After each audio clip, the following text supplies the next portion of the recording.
दोस्तों, आपका स्वागत है। कक्षा 7वीं की संस्कृत भाषा का हम पहला पाठ पढ़ना शुरू कर रहे हैं। पहला पाठ है सुभाषितानि। सु अर्थात अच्छे के लिए यह एक उप लगाया जाने वाला उपसर्ग है। सु अर्थात अच्छा, और भाषित यानी जो कहा गया है। और यह नपुंसक लिंग का है, तो नपुंसक लिंग में बहुवचन में आपने देखा होगा भाषितानि। एक वचन होता है भाषितम, द्विवचन होता है भाषितौ, भाषिते, और बहुवचन है तो भाषितानि। सुभाषितानि यानी अच्छी बातें जो कही गई हैं वो हो गई सुभाषितानि।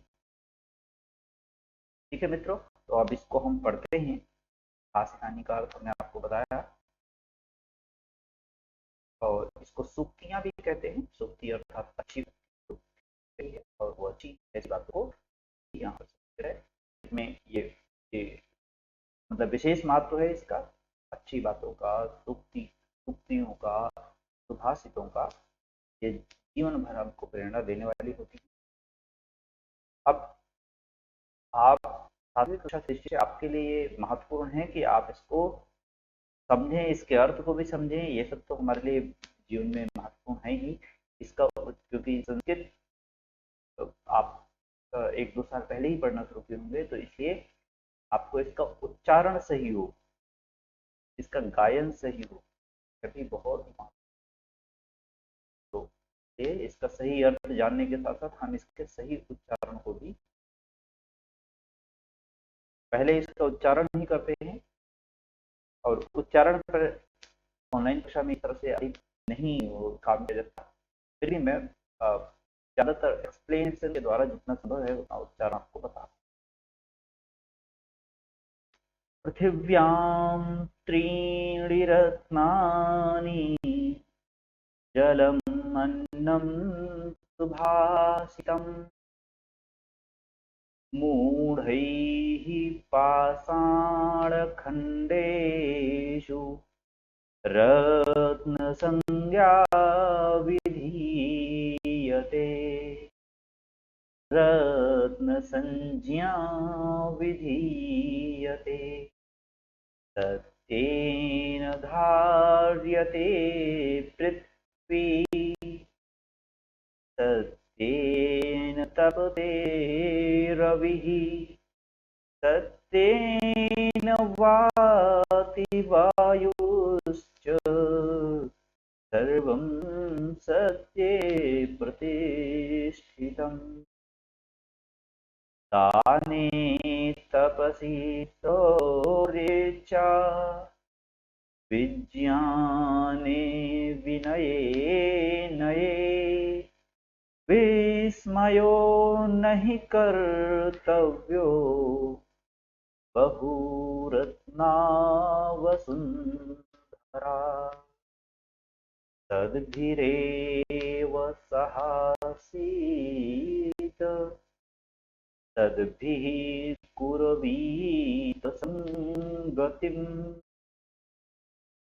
तद्भिर्विवादं मैत्रीं च, न सद्भिः किञ्चिदाचरे। धनधान्ययोगेषु विद्यायाः संग्रहेषु च, आहारे व्यवहारे च, त्यक्तलज्जः सुखी भवेत्।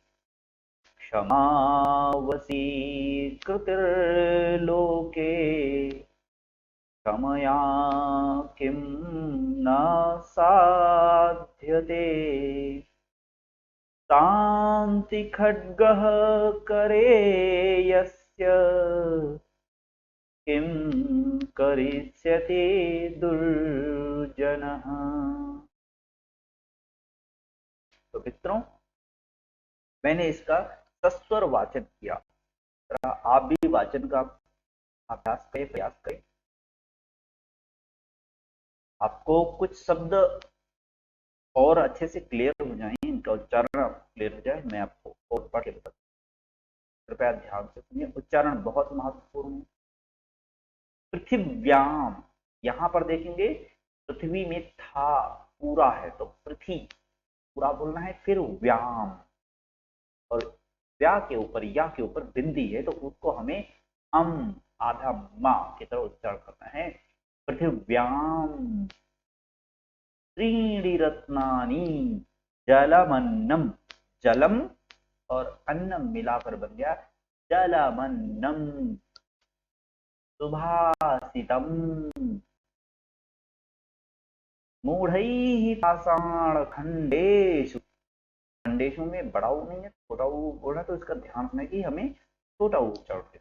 रत्न संज्ञा विधीयते, बच्चों इसको कई ज्ञा पढ़ाते हैं, कोई लोग ज्ञा पढ़ते हैं, ये एक्चुअल में ज्ञा है। आधा ज और ज के बाद जो ई आता है वो ई मिलकर बना है, आधा ज और ई मिलकर ज्ञा बना है, इसलिए इसका सही उच्चारण ज्ञा है, ज्ञा नहीं।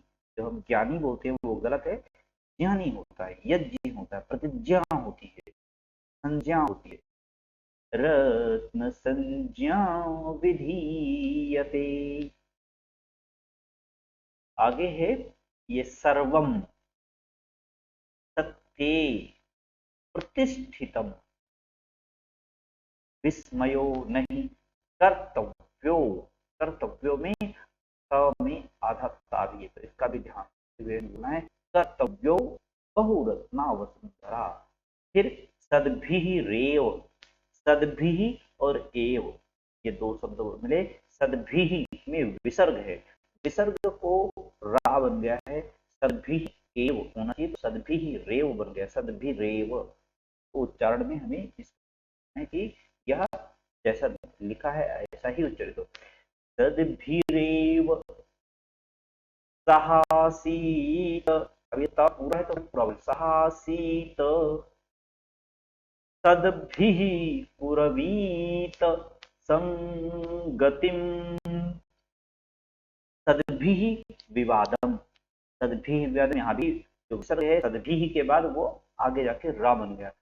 सद्भिर्विवादम मैत्रीं च न सद्भिः किंचित आचरे, किंचित आचरे में रा बन गया किंचिदाचरे। फिर आगे है त्यक्त लज्जा सुखी भवेत, और ये आप तरह आप कर सकते हैं। क्षमावसी कृतिर्लोके, कृतिर में कृति के बाद विसर्ग था वो आगे जाकर लोके के ऊपर रब गया है, लोके के ऊपर। क्षमावसी कृतिर्लोके, करेंगे इसका। साध्यते शांति खड्गः करे यस्य किं करिष्यति दुर्जनः, करेंगे। मैं आशा करता हूं कि आपको उच्चारण से संबंधित कोई समस्या विशेष नहीं आनी चाहिए। अब हम इसके अर्थ पर चलते हैं।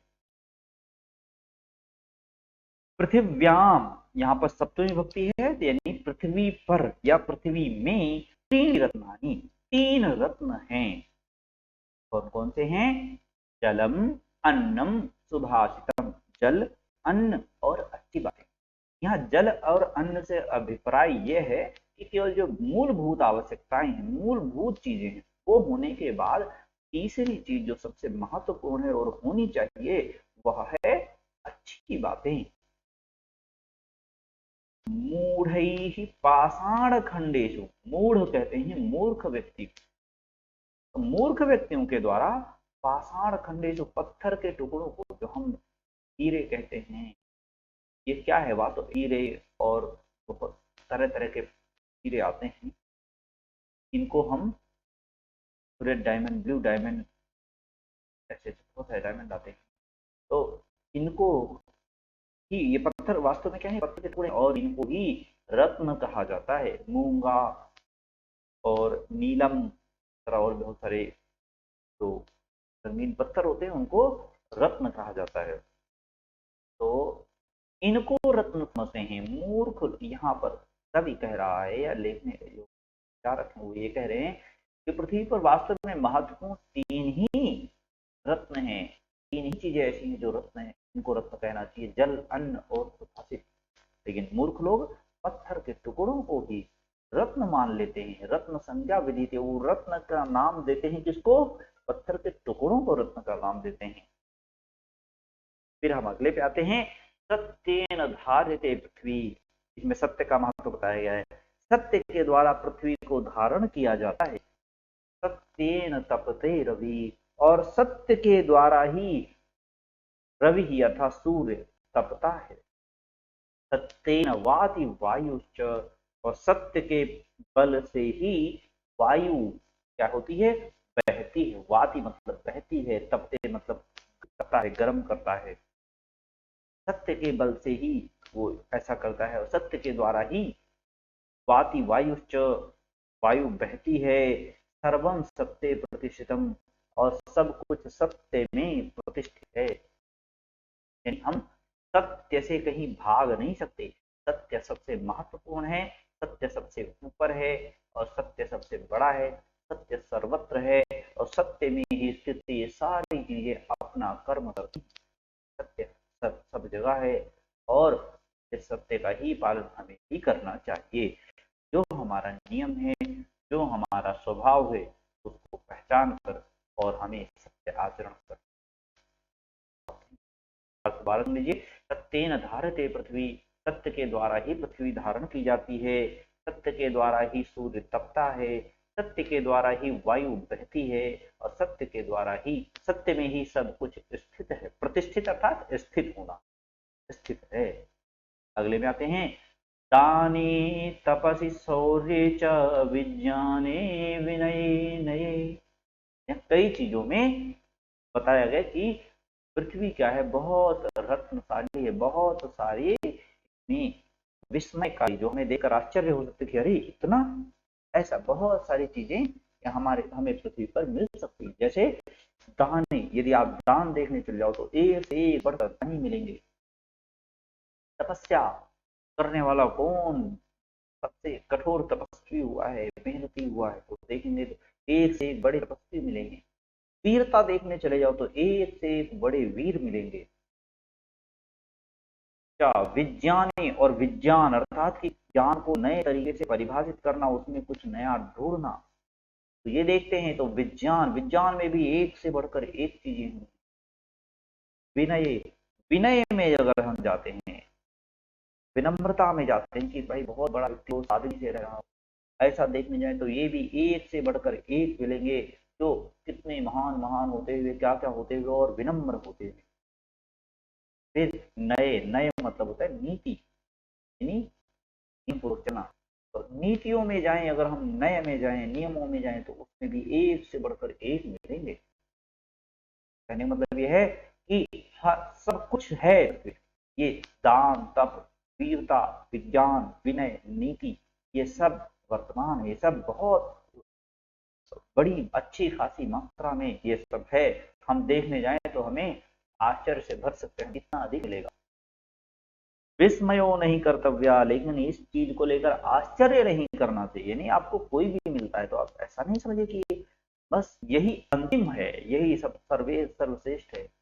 विस्मय करने, विस्मय नहीं करना चाहिए। बहुरत्ना वसुंधरा, धरती बहुत सारे रत्नों, वसुंधरा धरती को कहते हैं। वसुंधरा बहुरत्ना, बहुत सारे रत्नों को अपने पास अंदर धारण करने वाली धरती है। इन सबको रत्न कहा है ऊपर कवि ने। दान, तप, वीरता, विज्ञान, विनय और नीति, इन धारण करने वाले महान लोगों को कहा है रत्न कहा है। तो कहा है इस तरह पृथ्वी पर बहुत सारे रत्न मिलेंगे, बहुत सारी चीजें बहुत मिल जाएंगे। आशा करता हूँ आप इसका अर्थ समझ गए। दोबारा एक बार बता देता हूँ, दान, तप, शौर्य, विज्ञान, विनय और नीति में हमें आश्चर्य नहीं करना चाहिए। पृथ्वी अनेक रत्नों वाली है।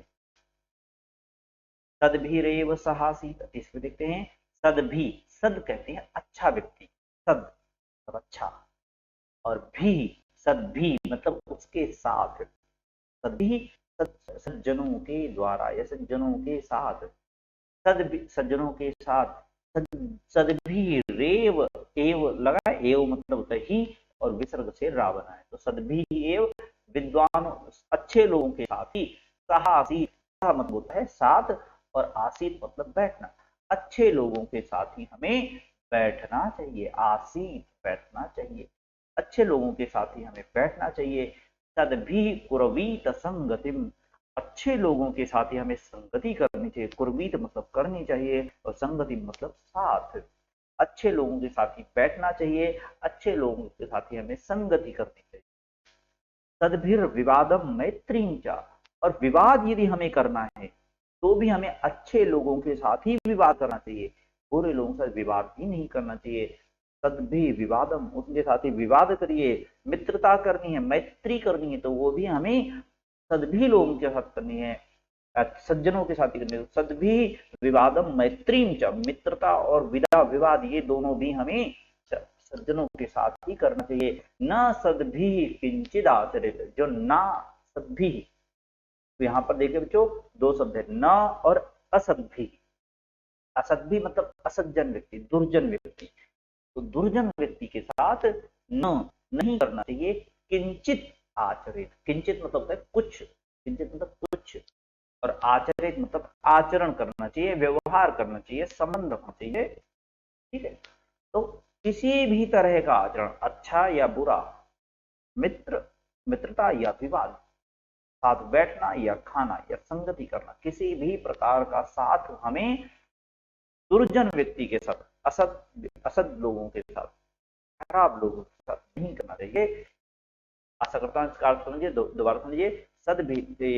सज्जनों के साथ ही बैठना चाहिए, सज्जनों के साथ ही संगति करनी चाहिए, सज्जनों के साथ विवाद भी करना चाहिए और मित्रता भी सज्जनों के साथ ही करनी चाहिए। असत असत लोगों के साथ, असज्जन लोगों के साथ किसी भी प्रकार का आचरण नहीं करना चाहिए।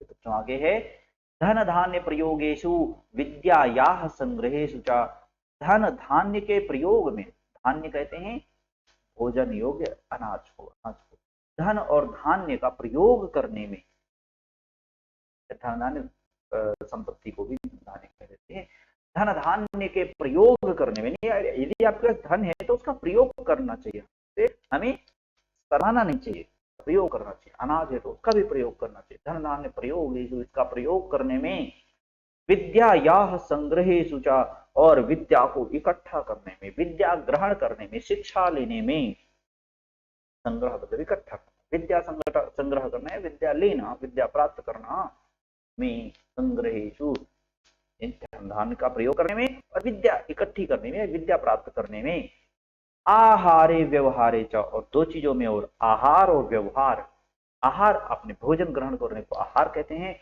और व्यवहार यानी हमें किसी से किस प्रकार बातचीत करनी चाहिए इस बारे व्यवहार में, इन चीजों में हमें क्या करना चाहिए, त्यक्त लज्जा, अपनी लज्जा त्याग देनी चाहिए। त्यक्त मतलब त्यागा हुआ, जिसने छोड़ दिया, त्यक्त मतलब जिसने छोड़ दिया है, त्याग दिया है। लज्जा, लज्जा यानी शर्म को जिसने त्याग दिया उसे कहेंगे त्यक्त लज्जा, लज्जा त्यागे हुए व्यक्ति को हम बोलेंगे त्यक्त लज्जा, ठीक है।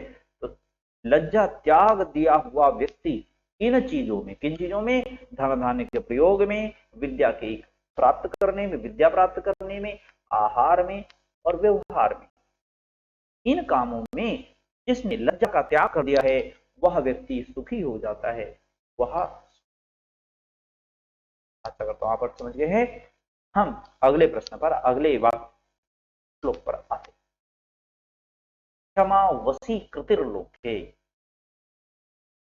ये संसार जो है, लोक अर्थात संसार, ये संसार जो है क्षमा वसी कृति है, ये क्षमा के वसीभूत है, यानी अगर किसी को क्षमा करते हैं तो ये संसार, वो व्यक्ति या वो जिसको हम क्षमा करते हैं वो हमारे वश में हो जाता है।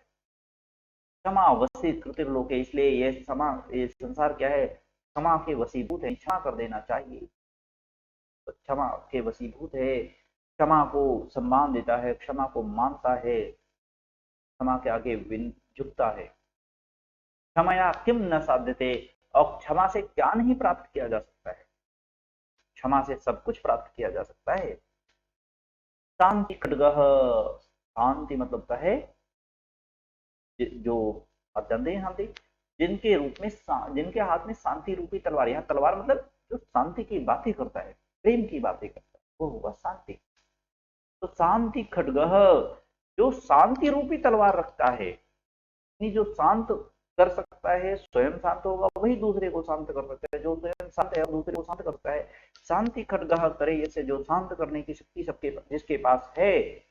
खड्ग मतलब होता है तलवार, लेकिन तलवार यहाँ पर केवल प्रयोग किया गया, शब्द प्रयोग किया गया, अर्थ इसका यहाँ पर तलवार नहीं है, इसका अर्थ क्या है, शांत रूपी अस्त्र, यानी जो शांत कर सकता है सबको, वो शक्ति जिसके पास है।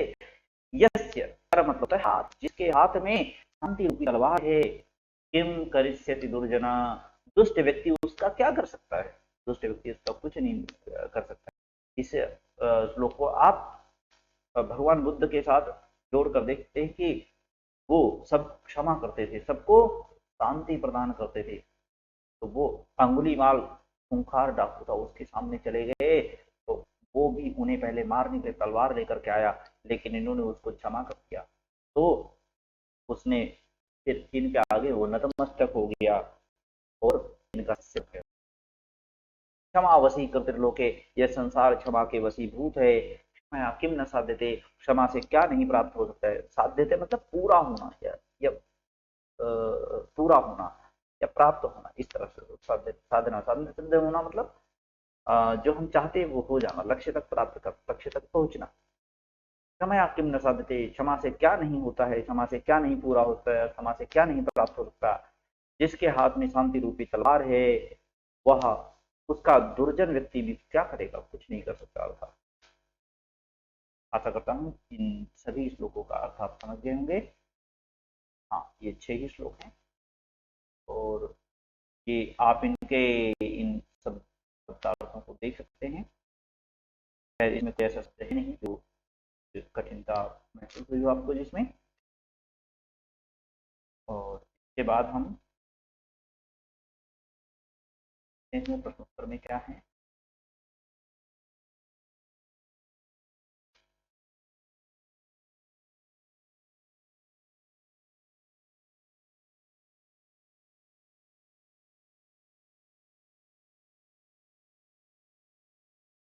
ये श्लोक मिलाने हैं, आधा श्लोक इधर दिया हुआ है, आधा श्लोक इधर दिया हुआ है, तो हमें एक मैच कर देना है, पता है।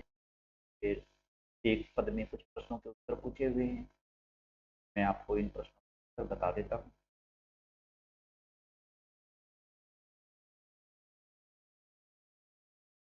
तो पृथ्व्याम गति रत्नानि, ये तो है।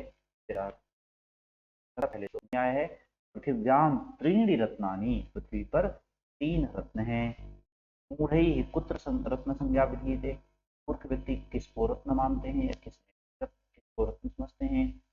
मूढ़ई पाषाण खंडेशु, आएगा पाषाण खंडेशु। पृथ्वी केन धारते, पृथ्वी सत्येन धारते, कई संगतिम कुर्वी, इसका आएगा सद्भिः। और लोके वशीकृति का, संसार किसके वशीभूत है, तो संसार क्षमा के वशीभूत है। मित्रों, यदि मैं प्रश्नोत्तर करूंगा तो इसमें थोड़ा सा वीडियो लंबा हो जाएगा। मैं प्रश्नोत्तर के लिए एक दूसरा वीडियो बना दूंगा। यदि किसी को प्रश्न की आवश्यकता हो तो आप कमेंट करें। मेरा अभी यहाँ पर था आपको श्लोक का वाचन सिखाना और श्लोक का अर्थ बताना।